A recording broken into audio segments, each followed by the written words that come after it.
হর হর মহাদেব। আজ শ্রাবণ মাসের পবিত্র সোমবার, প্রথম সোমবার। তাই সকাল সকাল স্নান সেরে হাতে সবুজ চুড়ি আর সবুজ শাড়ি পরে আমি বাবা ভোলানাথের মন্দিরে চলে এলাম।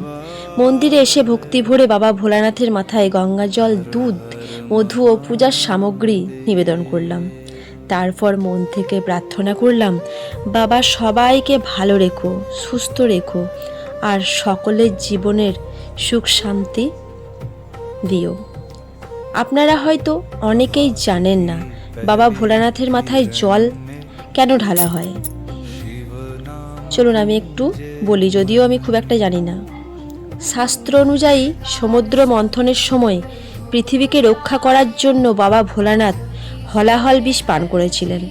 সেই বিষের জ্বালা শান্ত করার প্রতীক হিসাবেই বাবার মাথায় জল ঢালা হয়। তাই শ্রাবণ মাসে ভক্তি ভরে জল নিবেদন করা খুবই শুভ বলে মনে করা হয়। বিশ্বাস করা হয় এই সময়ে আন্তরিক মনে বাবা ভোলানাথকে স্মরণ করলে তিনি ভক্তের প্রার্থনা শোনেন এবং আশীর্বাদ করেন। আজকের এই পবিত্র দিনে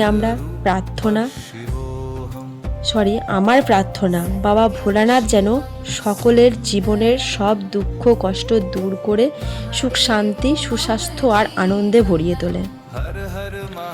ওম নমঃ শিবায়। হর হর মহাদেব।